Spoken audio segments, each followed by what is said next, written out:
Bonjour à tous, aujourd'hui je vais vous parler du livre Le Growth Hacking que je viens de sortir le 1er septembre 2020, donc quasiment 3 ans après la sortie de la V1. Et donc en fait, je vais essayer de vous dire, bon bien sûr ce qu'il y a de nouveau, qu'est-ce que vous allez apprendre dedans, les petits conseils, les plans d'action, etc., etc. Donc en fait, je vais vous dire les secrets de ce premier livre, qui en fait est plus qu'une simple mise à jour du livre, c'est vraiment une nouvelle version, puisqu'en fait on a réécrit à peu près 30% du bouquin, et sans parler de toutes les petites corrections qu'on a fait à droite à gauche. Donc en fait c'est quand même été un gros boulot. Au début moi je pensais que ça allait faire bon un truc assez simple, et puis c'est vrai que plus on a commencé à lire le livre, on s'est dit ah ouais ça a évolué, ah non ça faut pas changer, ça faut par contre bouger, ça faut ajouter, enfin ceci cela.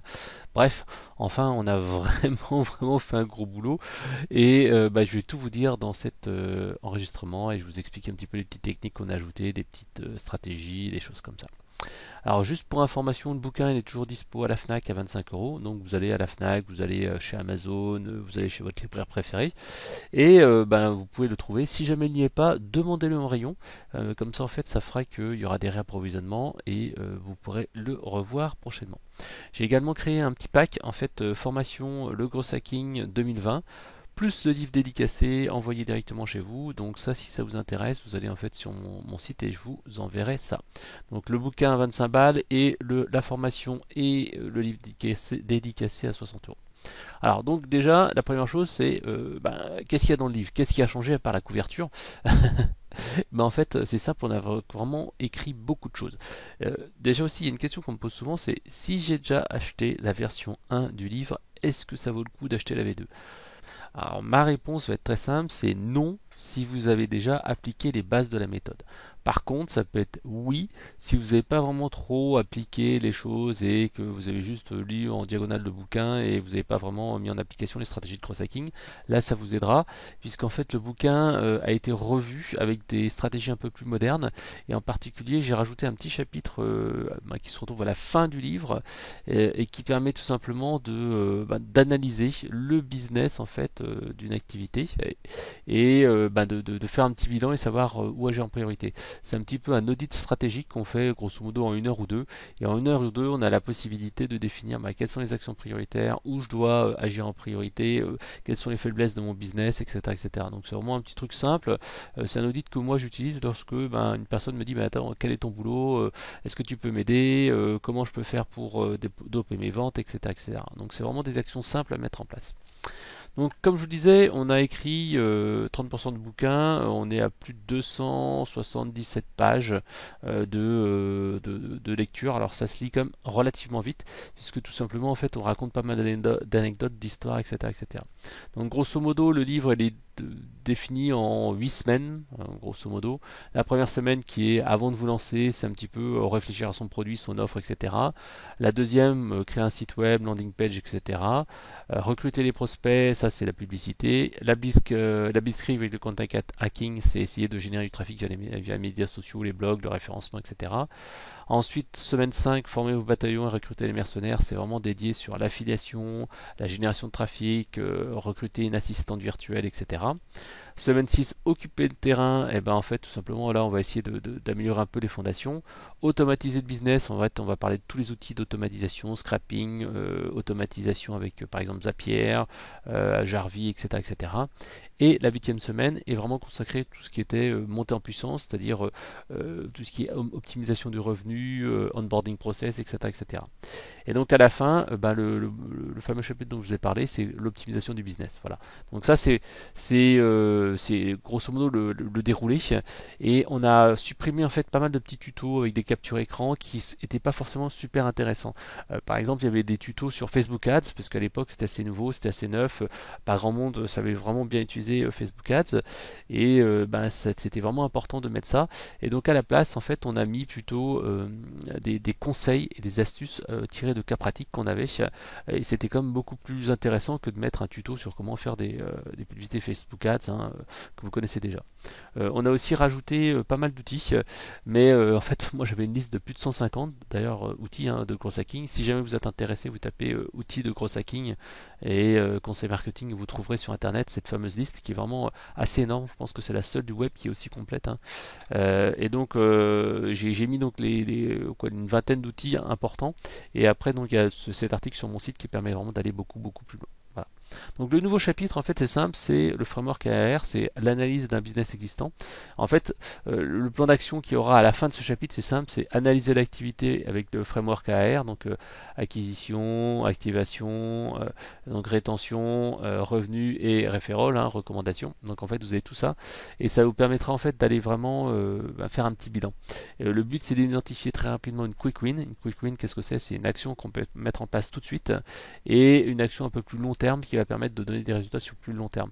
C'est super important de faire ça. D'ailleurs, actuellement, je suis en train de lire un bouquin qui s'appelle 90 jours pour réussir sa prise de poste. Et ce qui est intéressant, c'est que ce bouquin-là peut être utilisé dans n'importe quel cas, n'importe quelle entreprise, que vous preniez un job de base comme génération growth hacker ou pour générer du trafic ou manager ou peu importe. Ce bouquin-là est intéressant et comme moi, en fait, ce bouquin, il indique qu'il faut faire des quick wins au départ et des actions un peu de fond. Pas que des quick wins parce qu'autrement vous allez faire que des micro améliorations, mais au départ, gagner des victoires rapides avec ces fameux quick wins pour gagner en confiance, gagner la confiance des managers, etc. etc. Voilà. Donc à la fin de ce chapitre, hein, c'est simple, ce que je demande, voilà, les actions, analyser son activité, grosso modo, comme je vous disais, c'est 2 heures, j'ai mis 2 heures, 2 heures et demie. L'action prioritaire, hein, tout simplement, qui sera le fil rouge au niveau du trimestre, ça c'est important. Moi je définis vraiment les priorités sur le trimestre, puisque à la semaine, au mois, etc., c'est pas suffisant. Pour vous livrer mon petit secret de fabrique, c'est en fait tous les jours je me dis mais qu'est-ce que je dois faire qui va véritablement générer du business et faire la différence. Au lieu de faire ma to-do list en partant, voilà tout ce que j'ai à faire, je dis, Fred, qu'est-ce qui va vraiment apporter du business? Qu'est-ce qui va vraiment générer du trafic, du business, du chiffre d'affaires? Et je définis cette action et j'essaie de la faire en priorité dans la journée. Et c'est qu'après, en fait, que j'essaye de gérer ça. Pareil, au niveau des réunions, maintenant, j'essaye de définir des réunions en début de matinée et en fin de journée. Pourquoi? Parce qu'en fait, avec des réunions en fait en milieu de journée, qu'est-ce qui va se passer? C'est que vous allez en fait bouffer du temps et vous n'allez pas réussir à travailler sur des plages longues de travail pour faire avancer vos projets. Et moi, je vous invite vraiment à suivre cette méthode-là, à essayer de faire des réunions courtes, mais et également à faire des réunions plutôt en fin de journée, en début de journée. Ça, c'est super vrai pour tout ce qui est les gens qui sont opérationnels. Quand on est manager, au contraire, bah forcément, quand on est directeur, on va plutôt travailler en demi-heure et on va essayer de faire des réunions qui durent d'une demi-heure ou des réunions de prise de décision, des points, etc., pour faire avancer les choses parce que le métier d'un directeur, d'un manager, c'est de décider, tandis que quand vous êtes opérationnel, et ben, au contraire, vous devez avoir des plages longues de travail pour avancer sur vos projets. Donc ça, c'est vraiment important. L'autre point également, j'en parle pas dans le bouquin, mais je vous donne vraiment cette astuce-là, c'est travailler avec des deadlines, travailler avec des réunions. Moi, en fait, mon meilleur moyen pour avancer sur les sujets, c'est je dis, fixez-moi une réunion, ou je fixe une réunion. Et en fait, en fixant une réunion à une date donnée, qu'est-ce qu'on a? On a une date butoir. Et donc, en fait, on est obligé de préparer quelque chose pour cette date-là. Donc, faites toujours ça, préparez toujours une date de réunion pour ça, une date de remise, peu importe. Voilà, ça c'est vraiment essentiel. Donc, la priorité trimestrielle, ça c'est vraiment ce que j'aime travailler. La priorité trimestrielle, c'est pas une action, c'est soit un lancement de produit, soit c'est un canal de communication. Et en fait, c'est le fil rouge. Pendant un trimestre entier, vous allez travailler là-dessus. Voilà. Donc ensuite, trouver les meilleures idées, ça c'est les fameuses quick wins, ça j'en parlerai un peu plus tard, mais c'est vraiment essayer d'optimiser son framework AR, en fait, son cycle de vente. Voilà. Et après le petit bilan. Donc ça c'est le truc de base. Vous voyez, ça c'est le plan d'action pour la semaine d'audit là, la semaine bonus. Et ça en fait j'ai vraiment fait ce chapitre-là, c'est moi qui l'ai écrit parce que tout simplement il y a pas mal de gens qui avaient acheté le bouquin et qui m'ont dit Fred c'est sympa mais c'est vraiment trop orienté lancement de produit. Moi j'ai pas vraiment de ça, besoin de ça. Moi ce qui m'intéresse c'est un business existant, comment je peux le doper. Et là en fait c'est pour ça que j'ai créé ce chapitre-là parce que moi je m'en servais pour mes audits et avec conseil marketing il y avait d'autres activités et c'était vraiment intéressant de le mettre dans le bouquin. Voilà. Après, en fait, on revient sur la semaine 1. La semaine 1, en fait, c'est avant se lancer dans la bataille. Donc, c'est vraiment affirmer le fait que votre offre et confirmer aussi en même temps que votre offre correspond bien à un marché solvable et qu'on a vraiment les bases pour la croissance. Donc en fait, le truc c'est la killer feature. Ça, j'en parle vraiment tout le temps. La killer feature, c'est la fonctionnalité ou le service pour lequel en fait les gens vont commander votre produit. Ça, j'en parlais encore il y a quoi, allez, 2 jours de ça avec une personne que je connais qui veut lancer un service sur internet. Il me dit ouais, j'ai la possibilité de faire ça, ça, ça, ça, c'est un outil de cross hacking et ça faire ça. Mais je lui dis mais ton outil de cross hacking, attends, c'est juste faire un peu mieux que ce qui existe sur le marché. Mais non, c'est pas un peu mieux, tu vois, je peux faire ça, ça. Mais non, mais moi je suis pas prêt à payer pour ça. En fait, ce qui se passe, c'est que cette personne essaye de faire des fonctionnalités qui existent déjà sur le marché et il veut essayer de faire un peu plus joli, un peu mieux que les concurrents. Non, ça ne marche pas. Il faut quelque chose qui soit 1-0. Je fais pas un peu mieux que les concurrents, c'est pas un peu plus design, c'est pas plus facile. Non, c'est je fais quelque chose qui n'existe pas et les gens doivent acheter mon produit ou mon service pour ça. C'est la killer feature. Je dois centrer tout mon produit autour de la killer features et savoir en fait pourquoi je dois acheter ce produit. Donc voilà, c'est l'USP également, c'est Unique Selling Proposition, en quoi ce produit est différent. Voilà. Et en même temps, dans ce chapitre, on décrit le persona, on valide son offre avec des entretiens qualitatifs, et puis on modélise le parcours client avec le tunnel de vente. Voilà. Donc ça, c'est vraiment le chapitre numéro 1. Alors, on l'a revu un petit peu avec une réduction en fait de tout ce qui était framework AR, parce qu'en fait, c'est plutôt expliqué dans la partie finale où en fait il y a l'audit d'un business actuel. J'ai supprimé quelques exemples qui étaient un petit peu has-been, j'en ai rajouté des nouveaux. Et je parle également de la North Star Metric, hein. Ça c'est quelque chose dont je vous parle très régulièrement. C'est l'ONTM, The Only Metrics That Matters. C'est tout simplement n'avoir qu'un seul indicateur qui doit driver et dominer toutes les actions d'entreprise. C'est-à-dire que j'ai un filtre, est-ce que ce que je fais là va me permettre de, par exemple, générer du chiffre d'affaires? Voilà. Et donc ça c'est vraiment le truc essentiel. Et the one thing, hein, c'est ce que je vous disais précédemment, c'est la chose pour laquelle il va y avoir un aspect décisif pour votre activité. C'est le truc qui dit ouais, s'il y a un truc qui bouge, c'est ça. Voilà. Et puis après j'ai évoqué aussi rapidement la partie T-shape du gros hacker. T-shape, qu'est-ce que c'est? C'est la forme de T. C'est-à-dire qu'un gros hacker doit vraiment être bon dans à peu près tous les domaines, c'est-à-dire qu'il doit connaître tous les domaines, mais par contre il doit être très bon dans un domaine en particulier. Ça peut être Facebook Ads, ça peut être le SEO, ça peut être le content, ça peut être la génération de trafic. Bref, un T-shape, c'est souvent en fait un gros hacker qui a une spécialité. Par exemple, je connais des T-shape ou gros hackers qui sont vraiment orientés dev. Moi, c'est pas du tout mon cas. Je suis plutôt orienté sur content, sur offre, etc., etc. Voilà. Alors, la semaine numéro 2, c'est le camp de base, c'est ce qu'on disait, c'était mettre en place un site avec, pour moi, il faut utiliser Thrive Team, ThemeForest et puis WordPress, créer une landing page. Et là, en fait, tout ce qui est landing page a été totalement revu par Olivier, qui est le troisième auteur du bouquin. Et donc, en fait, il a proposé une méthode qui est vraiment simple. Moi, c'est pas celle que j'utilise exactement pour faire une landing page, mais c'est une méthode qui est vraiment simple pour un débutant pour créer une landing page en moins de 3 heures, grosso modo. Et après mettre en place un A/B testing et tout ce qui est chat, pop-ups, etc. pour convertir un peu mieux. Et bien sûr, la séquence de marketing automation avec 3 emails. Ça en fait c'est un truc qu'on a simplifié un peu dans le bouquin parce que c'était un truc qui était un petit peu long et ça je l'ai un petit peu amélioré, j'ai donné des exemples un peu plus concrets, etc., etc. Donc en fait j'explique aussi un peu mieux la partie tunnel de vente parce qu'en fait je pense que c'était assez important de revoir ça et la partie landing page s'intègre vraiment dans cette partie tunnel de vente avec les offres de cross-sell, upsell, bump, etc., etc. Et c'est vrai que moi, par exemple, j'ai mis en place une offre bump. Bump, qu'est-ce que c'est? C'est dans le panier, on vous propose une promo spéciale sur un produit complémentaire. Ça permet par exemple de faire 25% de mes ventes avec un produit en plus, quoi. Voilà, et c'est pas négligeable, c'est 10, 20, 25, 30, 40% de chiffre d'affaires en plus, quoi. Si vous vous débrouillez bien, bien entendu. La semaine numéro 3, c'est recruter ses premiers prospects.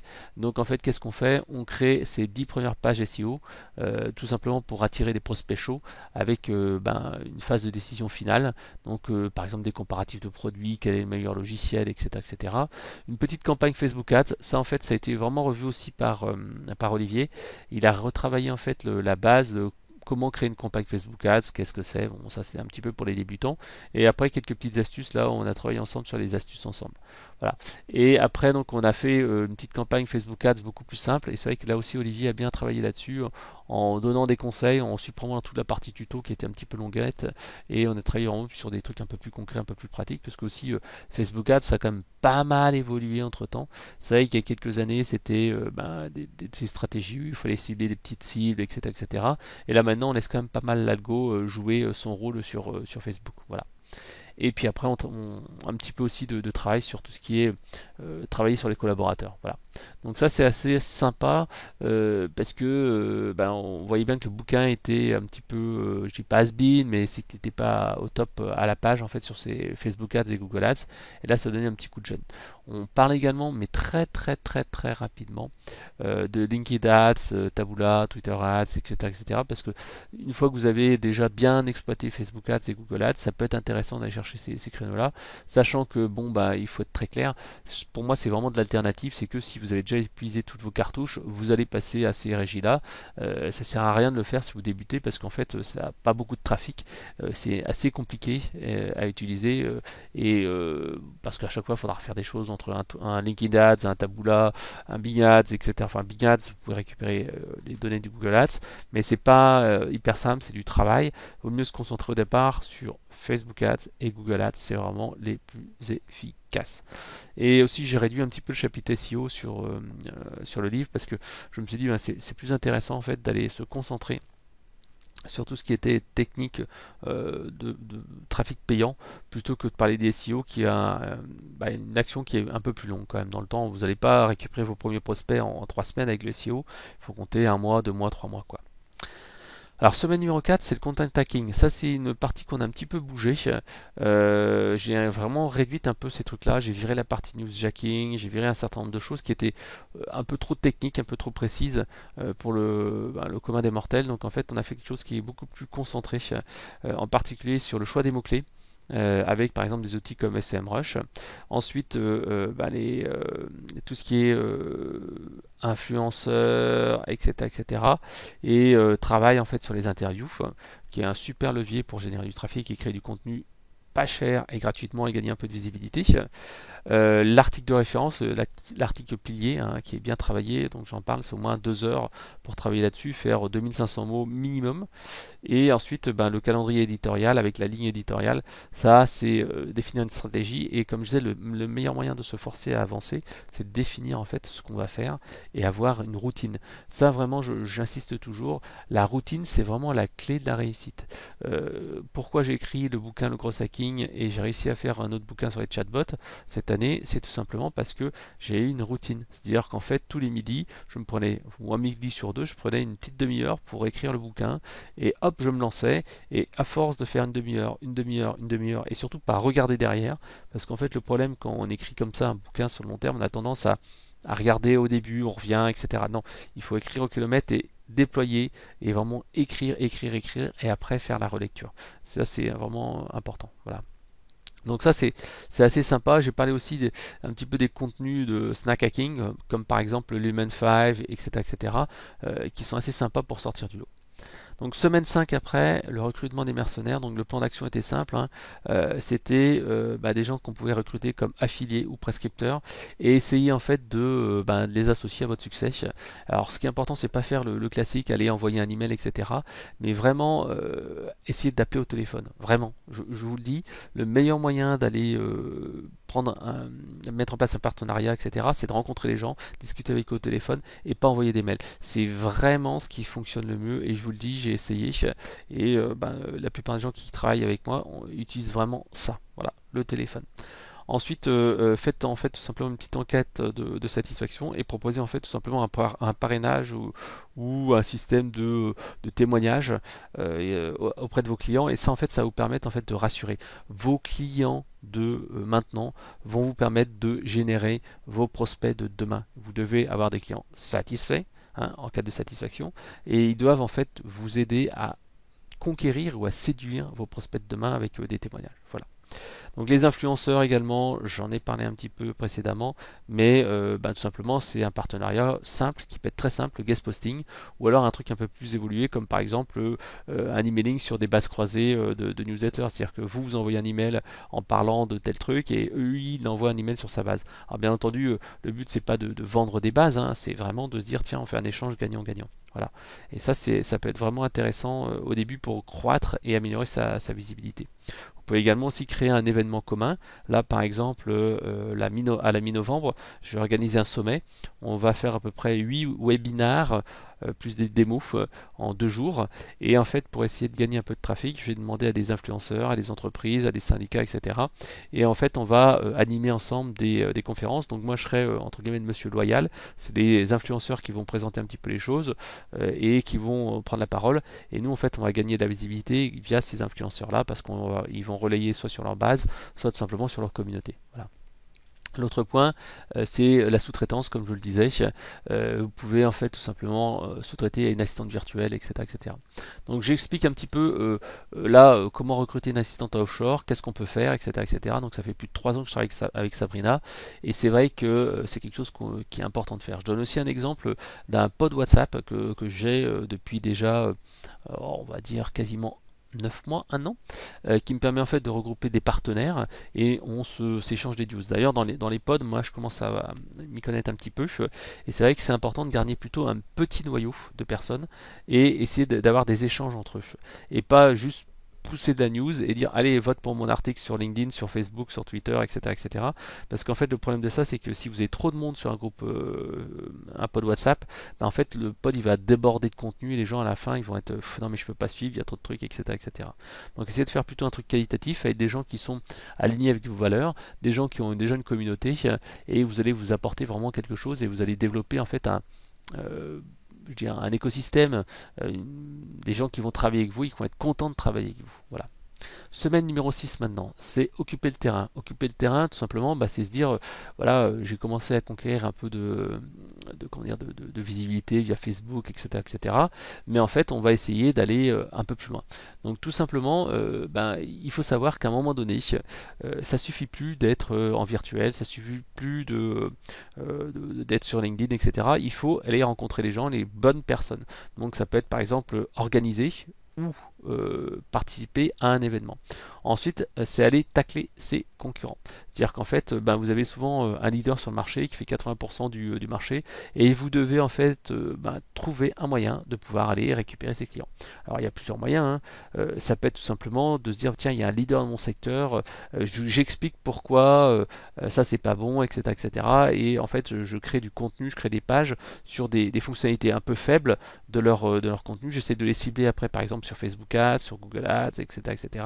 Et j'essaye vraiment d'aller capter un peu de son trafic à lui, de ce leader qui fait 80% du marché ou 50% du marché. Voilà. Et l'autre point, ça je l'explique, c'est tout simplement créer l'événement pour en fait ben, faire de contacts en fait que vous collectionnez sur LinkedIn ou Facebook, faire de ces contacts là qui sont un petit peu inactifs, qui sont un peu passifs et qui généralement ne voient pas beaucoup de vos news parce que sur LinkedIn vous avez beau avoir je sais pas 10 000 contacts, et ben il y a à peine 1% qui vont voir vos news. Donc qu'est-ce qu'il faut faire? Il faut créer un événement et par exemple leur envoyer un message avec des outils comme LinkedIn Helper, etc., etc., ou Phantom Buster pour tout simplement ben, leur dire tiens il y a quelque chose qui compte et ça peut être un webinaire, ça peut être un livre blanc, ça peut être une soirée, ça peut être un sommet comme je vous l'ai dit précédemment. Voilà, donc ça c'est vraiment très très très important. La semaine numéro 7 parle tout simplement de l'automatisation. Ça c'est vraiment un truc qui est important parce que dans le gros hacking, euh, on s'adresse à des entreprises qui n'ont pas forcément beaucoup de temps, qui n'ont pas beaucoup de moyens, et donc il faut automatiser ce qui est automatisable, mais sans pour autant trop déshumaniser. Ça c'est vraiment important parce que ça c'est un vrai risque et un vrai problème. C'est les gens qui automatisent trop. Moi je l'ai fait, hein. J'ai un peu trop automatisé et après on se retrouve avec un monstre, un Frankenstein qui envoie des messages à votre place, qui fait des likes à votre place et puis on se retrouve dans des soucis un petit peu compliqués quoi. Donc moi ce que je conseille c'est d'identifier ben, qu'est-ce qu'on peut automatiser et qu'est-ce qui est intéressant d'automatiser avec des outils comme Autoparse ou alors des outils en fait d'automatisation comme Zapier. Moi par exemple je fais très peu de scripting, je fais très peu en fait de scrapping, c'est-à-dire aller récupérer des données sur internet. Par contre ben, j'aime bien utiliser des outils comme Zapier pour relier différents logiciels, automatiser un certain nombre d'actions. Voilà. Et après, il y a aussi des outils de cross hacking qui permettent d'automatiser des choses simplement sur un réseau social. Par exemple, faire du follow and follow, par exemple, aller publier des trucs, souhaiter des anniversaires, etc., etc. Et pour ça, en fait, vous avez des outils qui sont assez sympas, qui s'appellent Jarvis, qui s'appellent Phantom Buster, etc., etc. Voilà. et travailler un petit peu après sur votre tunnel de vente. Ça, on a quand même pas mal retravaillé ce chapitre. C'est un chapitre qui était assez light en fait, qui était assez orienté développeur, je trouve, qui était pas très bon. Et là, c'est vrai qu'on a essayé vraiment de parler des outils de manière globale et pas se faire un focus trop sur les outils de scrapping parce que tout le monde n'utilise pas du scrapping. Voilà. Et donc là, c'est un chapitre qui reste quand même assez abordable.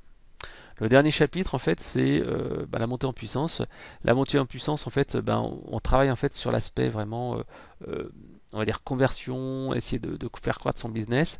Et en fait, c'est travailler sur le tunnel de vente, en particulier avec l'onboarding process, c'est-à-dire l'identification des nouveaux clients dans le parcours client, et savoir en fait comment on va faire que le client qui arrive dans l'entreprise ait une bonne expérience client, qui se dise waouh c'est sympa, ils pensent à moi, ils ont anticipé mes problèmes, et c'est créer un effet waouh. Voilà. Après, en fait, c'est travailler sur la rétention et la fidélisation. Donc, l'enquête de SAT, appeler les 5 premiers clients, etc., etc. Et après, le plan d'action pour tout simplement identifier qu'est-ce qui va ou qu'est-ce qui ne va pas dans le tunnel. Et tout simplement, mettre une action chaque semaine pour augmenter vos revenus, qui peut être l'optimisation des revenus, des choses comme ça. Voilà. Donc, ce chapitre-là, finalement, il a assez peu évolué. Moi, je trouve que c'était assez synthétique, on n'avait pas beaucoup de pages. Et je pense que c'est pas le plus essentiel de travailler là-dessus parce que si vous avez le bon tunnel AR et que vous avez bien optimisé votre activité, vous allez voir en fait où ça va pas. Mais c'était vraiment important quand même d'en parler parce que c'est bien beau de générer ses premiers prospects, mais il faut savoir un petit peu monter en puissance. Voilà. Et à la fin, il y a toujours la conclusion du bouquin. La conclusion, on l'a un petit peu changé, puisqu'en fait, on a rajouté 2 pages qui ont été faites par Jérôme Lecoeur, qui est en fait un avocat situé sur Rennes, un avocat spécialisé dans le droit du web et droit business, en fait, droit des affaires. Et donc, en fait, il m'a fait 2 pages avec les rappels juridiques et sur des actions de cross-hacking et qu'est-ce que ça peut coûter si on fait des choses qui sont hors la loi. Donc ça, c'était vraiment important parce que c'est un peu ce qui manquait, je pense, dans la version 1 du livre, parce qu'on disait, bah oui, si vous avez des doutes, consultez un avocat. Et c'est vrai qu'on ne donnait pas en fait tout ce détail-là, et c'est vrai que je pense que c'était important de dire qu'est-ce qu'on peut faire et qu'est-ce qu'on peut pas faire en gros hacking. Voilà. Donc ça c'est important parce que sur les forums souvent je vois des trucs qui sont publiés sur le gros hacking qui sont totalement illégaux et si une personne fait ça qu'elle se fait choper, ça va être un petit peu compliqué, elle va avoir des petits problèmes. Donc voilà, je voulais vraiment rajouter ce chapitre pour expliquer qu'est-ce qu'on peut faire et qu'est-ce qu'on peut pas faire en gros hacking. Voilà. Donc après, si vous êtes intéressé, n'hésitez pas, hein, vous avez sur le site, vous tapez tout simplement livre Growth Hacking et tout simplement livre Growth Hacking et conseil marketing et vous arriverez tout simplement sur mon blog. Vous verrez en fait cet article-là et comme je vous le disais, j'ai 2 offres, tout simplement, même 3 offres, on va dire.